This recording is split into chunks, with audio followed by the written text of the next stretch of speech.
Hello everyone. पिछली class में हमने प्रश्नावली 3.2 के प्रश्न किए थे। इसके आगे तुम्हारे प्रश्नावली 4 है, वो है दो चर वाले रैखिक समीकरण। तो आज हम पढ़ने वाले हैं दो चर वाले रैखिक समीकरण। तो सबसे पहले उसको पढ़ने से पहले कुछ थ्योरी है जो तुम्हें पता होनी चाहिए। कुछ जैसे चर किसे कहते हैं। चर, दो चर वाले रैखिक समीकरण में चर उसे कहते हैं जिसकी वैल्यू बदल सकती है। चर का मतलब क्या हुआ कि समीकरण में जिसका मान बदल सकता है उसे हम चर कहते हैं। तो ये जैसे कोई दो चर वाली रैखिक समीकरण, यहाँ पर एक चर वाली रैखिक समीकरण है, तो इसमें तुमसे बोला गया है कि जिसकी वैल्यू बदल सकती है। तो यहाँ पर देखो x+3 है, x यहाँ पर क्या होगा, x का मान क्या होगा 2, 2+3 बराबर 5, और यहाँ पर x का मान कितना हो जाएगा 2, x बराबर 2 प्लस x बराबर 2। अब मैं कोई संख्या ले लूँ x+3 बराबर 8, तो यहाँ पर x का मान कितना हो जाएगा 5। तो इसमें देखो, इस समीकरण में x का मान 2 है और इस वाले समीकरण में x का मान कितना आ रहा है 5, यानी x का मान बदल रहा है। तो जिस चर उसे कहते हैं जिसकी वैल्यू बदल सकती है, यानी समीकरण में वह मान जो बदल सकता है उसे हम क्या कहेंगे चर। तो इसमें x क्या है, चर है। अचर किसे कहते हैं, जिसका मान हमेशा समान रहे, यानी यहाँ पर 5, 10, 15 और 20 दे रखे हैं। 5 का मान हमेशा 5 ही रहेगा, तुम कहाँ पर भी रख दो उसको, 5 का मान हमेशा क्या रहेगा 5 ही। उसके बाद में 10 है, 10 का मान भी बदल नहीं सकता है। तो जिसका मान हमेशा समान रहे उसे हम क्या कहते हैं अचर, और जिसका मान बदल जाए उसे हम क्या कहते हैं चर। अब बात करते हैं कि रैखिक समीकरण दे रखी हो तुम्हें कोई, और उस पर यदि तुम उसमें कुछ जोड़ो घटाओ तो क्या कुछ फ़र्क पड़ता है क्या। तो यहाँ पर देखो, एक रैखिक समीकरण पर तब तक कोई प्रभाव नहीं पड़ता जबकि समीकरण के दोनों पक्षों में समान संख्या जोड़ी या घटाई जाती है। इसका मतलब क्या हुआ कि मान लो तुम्हें कोई समीकरण दे दी, रैखिक समीकरण x+3 बराबर 5। अब तुम्हें बोला गया है कि समीकरण के दोनों पक्ष कौन सा हो गया, ये पहला पक्ष और ये दूसरा पक्ष, दोनों पक्षों में समान संख्या जोड़ी या घटाई जाती है। तो जैसे मान लो इसमें हम दोनों तरफ 2 जोड़ देते हैं, x+3 प्लस 2 बराबर 5 प्लस 2। x+3 प्लस 2 कितना हो गया 5, बराबर कितना हो गया 7। अब देखो, ये 5 है, ये प्लस का है, इसको इधर ले जाएंगे तो क्या हो जाएगा माइनस का, तो x बराबर 7 माइनस 5, यानी x बराबर कितना आ गया 2। यहाँ से x का मान कितना आया 2, और हमको समीकरण क्या दे रखी थी ये, इसमें x का मान निकालो, 3 को इधर लेके चले गए, 5 माइनस 3, यानी 5 में से 3 गए तो 2। तो x का मान 2 आ रहा है, जबकि हमने दोनों तरफ 2 जोड़ा था। तो इसका मतलब क्या हुआ कि समीकरण के दोनों पक्षों में समान संख्या, ध्यान रखना यहाँ पर समान संख्या होनी चाहिए, समान संख्या को जोड़ो या घटाओ, उससे उस समीकरण पर कोई प्रभाव नहीं पड़ता है। इसके बाद में है कि यदि हम समीकरण के दोनों पक्षों को समान शून्येतर संख्या से गुणा या भाग दिया जाता है, तब भी रैखिक समीकरण पर कोई प्रभाव नहीं पड़ता। शून्येतर संख्या का मान क्या होता है कि 0 को छोड़कर जो अन्य संख्या है उसे हम बोलते हैं शून्येतर संख्या। तो शून्येतर संख्या से गुणा या भाग किया जाता है। समीकरण जैसे मान लो ये तुम्हें देख दी, x+3 बराबर 2, इसमें तुम्हें बोला जाए कि 2 का दोनों तरफ भाग दे दो, तो x+3 बराबर 2 का अगर तुम दोनों तरफ भाग देते हो बराबर 2 और 2/2। तो यहाँ पर तुम देखोगे, थोड़ा ऊपर ले लोगे, हाँ ये अभी देखो, 2 से 2 कट गया, कितनी बार गया एक बार, तो x+3/2 बराबर कितना आया 1। अब इस 2 को ऊपर यहाँ पर है तो ये नीचे है तो इधर जाएगा तो क्या हो जाएगा गुणे में, तो x+3 बराबर कितना आ गया 2। ये हमारा समीकरण था। इसका मतलब किसी भी रैखिक समीकरण के दोनों पक्षों को समान शून्यता संख्या, ध्यान रखना यहाँ पर दोनों तरफ समान संख्या से, अगर तुम गुणा भी कर रहे हो तो समान संख्या होनी चाहिए और भाग दे रहे हो तो भी समान संख्या होनी चाहिए। समान शून्यता संख्या से गुणा या भाग दिया जाता है तो भी उस रैखिक समीकरण पर कोई प्रभाव नहीं पड़ता है। इसके बाद में हम देखते हैं कि रैखिक समीकरण की परिभाषा क्या है। वह समीकरण, ये तुम्हारे बुक में दे रखी है, वह समीकरण जिसे हम ax plus B Y plus C बराबर 0 के रूप में व्यक्त कर सके, जहाँ a b और c वास्तविक संख्या है, a b और c क्या है रियल नंबर्स हैं, और a b दोनों शून्य नहीं हो, a का मान भी 0 नहीं होना चाहिए और b का मान भी 0 नहीं होना चाहिए, क्योंकि a का मान 0 हो जाएगा तो क्या हो जाएगा, ये x का मान वैल्यू हट जाएगी, और b का मान 0 हो जाएगा तो b की वैल्यू हट जाएगी, सिर्फ अचर बचेगा, तो वो एक रैखिक समीकरण नहीं होगा। ए और बी दोनों शून्य नहीं है, दो चर वाले रैखिक समीकरण कहलाता है। यदि ए और बी दोनों शून्य नहीं है और इस रूप में लिखा जा सकता है, यानी A X plus B Y plus C बराबर 0 के रूप में लिखा जा सकता है, तो उसे हम क्या कहते हैं दो चर वाला रैखिक समीकरण। ठीक है, तो तुम्हें 2 चीज़ें पता होनी चाहिए, एक तो चर किसे कहते हैं, एक अचर किसे कहते हैं, और एक किसी भी रैखिक समीकरण में दोनों पक्षों में यदि हम किसी समान संख्या को जोड़ें या घटाएं तो उस समीकरण पर कोई प्रभाव नहीं पड़ता। उसी के साथ यदि हम रैखिक समीकरण में दोनों पक्षों में किसी शून्येतर संख्या यानी 0 नहीं होनी चाहिए, उसका गुणा या भाग करें तो भी उस रैखिक समीकरण पर कोई प्रभाव नहीं पड़ता है। तो अब हम इसके क्वेश्चन करते हैं। प्रश्नावली 4.1 प्रश्नावली 4.1 का पहला क्वेश्चन क्या कह रहा है, एक नोटबुक की कीमत एक कलम की कीमत से 2 गुनी है। इस कथन को निरूपित करने के लिए 2 चरों वाला एक रैखिक समीकरण लिखिए। हमें क्या पूछा है, 2 चरों वाला रैखिक समीकरण यानी x और y, या फिर हाँ यहाँ पर ये भी ध्यान रखना, 2 चर वाला रैखिक समीकरण होता है ना, उसमें तुम्हें एक्स वाई की जगह पर ABCD में से कुछ भी ले सकते हो। जैसे मैं मान लूँ 2s प्लस 4p प्लस 3 बराबर 0, ये भी एक रैखिक समीकरण होगा, क्योंकि यहाँ पर s और p जो है इसे भी हम अचर ही बोलेंगे, चर ही बोलेंगे।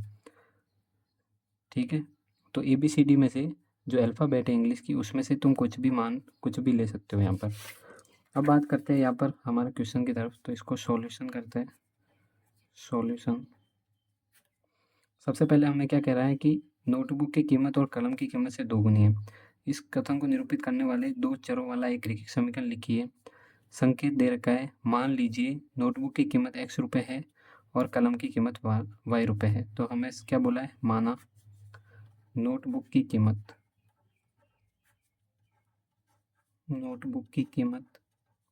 बराबर x रुपये, और फिर क्या कह रहा है, कलम की कीमत, तो मान लेते हैं कलम की कीमत बराबर y रुपये।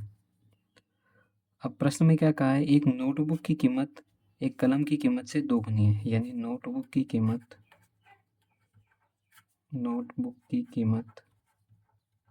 बराबर कलम की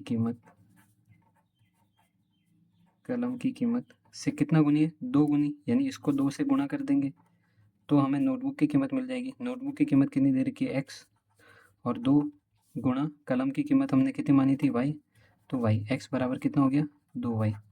अब हमें कह रहा है कि निरूपित करने वाले 2 चर वाले रैखिक समीकरण लिखिए। तो इसको रैखिक समीकरण में कैसे लिखेंगे, 2y को इधर लेके चलो, जो x माइनस 2y बराबर 0, यही तुम्हारा रैखिक समीकरण है। ठीक है, इसके बाद में हम आगे देखते हैं दूसरा क्वेश्चन। दूसरा क्वेश्चन हमें क्या पूछ रहा है, निम्नलिखित रैखिक समीकरणों को ax, ये 5 पर बार है, ax plus by plus c बराबर 0 के रूप में व्यक्त कीजिए और प्रत्येक स्थिति में a, b और c के मान बताइए। तो हमें जो ये समीकरण दे रखे हैं उनको इस तरह से लिखना है, ax plus by plus c बराबर 0। तो पहला क्वेश्चन है 2x प्लस 3y बराबर 9 माइनस 3 5 की घात 5 पर बार है। तो सबसे पहले हमें क्या करना है, देखो यहाँ पर जो है इस तरफ क्या है 0, तो इस तरफ 0 लाना पड़ेगा। तो हम क्या करते हैं, इस वाली संख्या को इधर लेके जाते हैं, यानी 2x प्लस 3y, और इस वाली इस संख्या को इधर लेके चले गए तो ये क्या हो जाएगी, माइनस की माइनस 9.35 बार बराबर 0। अब इसकी तुलना इससे करो, इस तरह से व्यक्त कर ली। उसके बाद में क्या कह रहा है, प्रत्येक स्थिति में a, b और c के मान निकालो। तो सबसे पहले रैखिक समीकरण लिख दो, रैखिक समीकरण क्या होता है, ax plus by plus c बराबर 0 से तुलना करने पर क्या करनी पड़ेगी, तुलना करने पर इन दोनों की तुलना करो। देखो यहाँ पर x है, यहाँ पर x है, a की जगह पर क्या है, यहाँ पर 2, तो a बराबर कितना हो गया 2। यहाँ पर y है, यहाँ पर भी y है, b की जगह पर क्या है, यहाँ पर 3, तो b बराबर क्या हो गया 3। अब इधर देखो यहाँ पर प्लस है, प्लस का चिन्ह है, लेकिन जो हमें समीकरण दी गई है उसमें क्या आ रहा है, माइनस का चिन्ह है। तो तुम्हें क्या करना पड़ेगा, c का जो मान लिखना है ना, वो माइनस में भी लगाना पड़ेगा, क्योंकि यहाँ पर प्लस है तो यहाँ पर भी प्लस होना चाहिए। तो हम इसको ऐसे इस तरह से लिख सकते हैं ना, प्लस कोष्टक माइनस 9.35 बार। तो c का मान कितना हो गया, माइनस का 9.35 बार।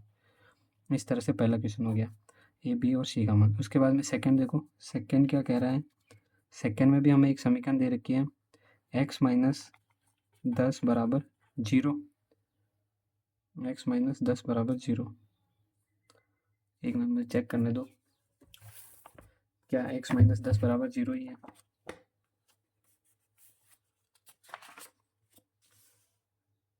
ये गलत गलत प्रिंट हो गया है।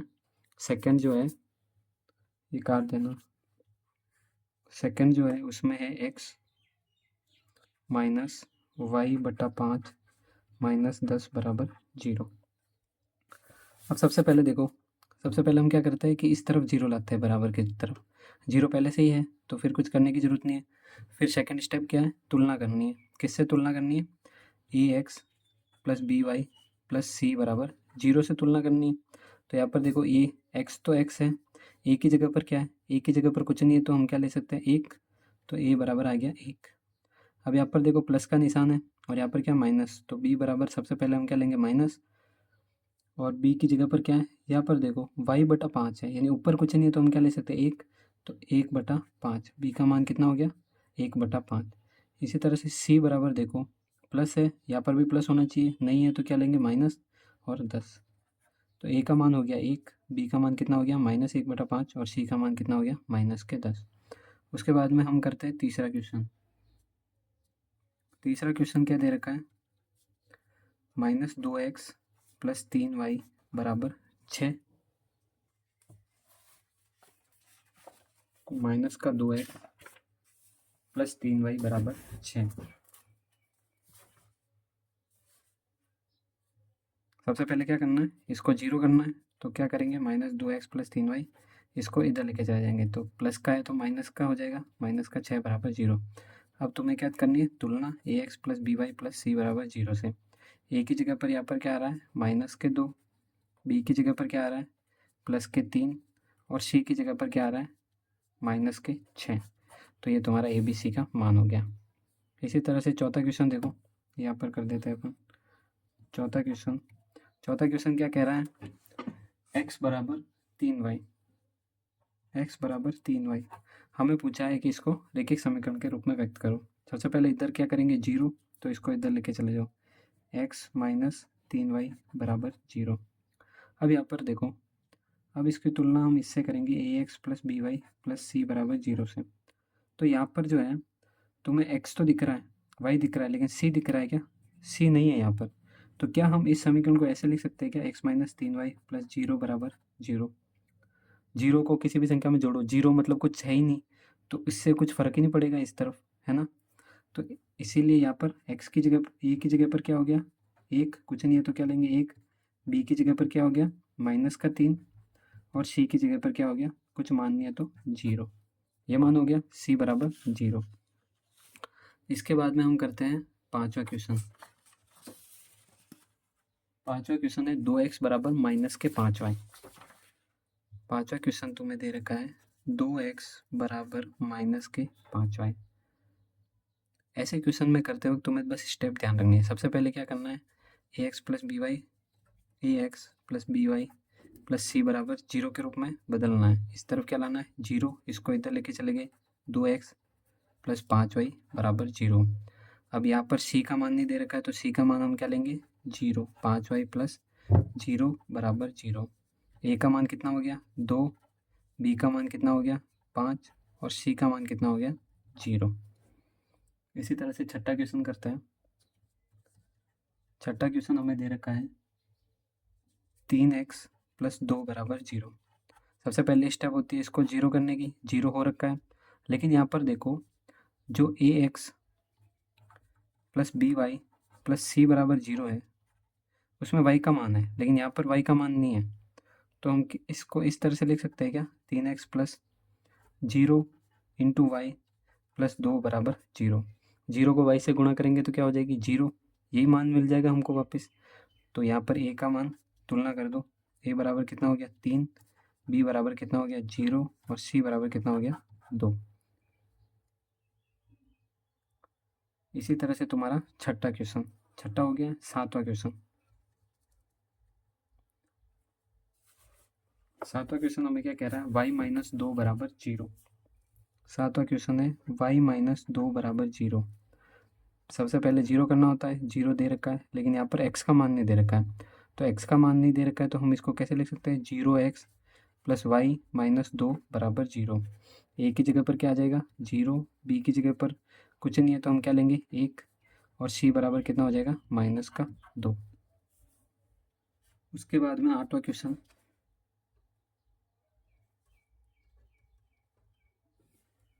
5 बराबर 2x। क्या करना है, 0 करना होता है।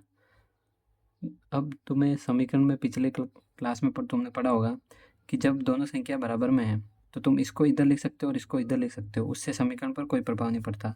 तो क्या कर दो, 2x बराबर 5। फिर क्या करना पड़ता है, 0, तो क्या करेंगे, इसको इधर लेके जाएंगे, तो ये प्लस का है तो क्या हो जाएगा, माइनस का। 2x माइनस 5 बराबर 0।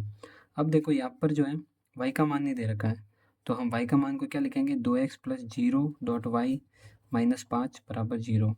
अब क्या करना पड़ता है, इसकी तुलना कर दो प्लस सी बराबर 0 से।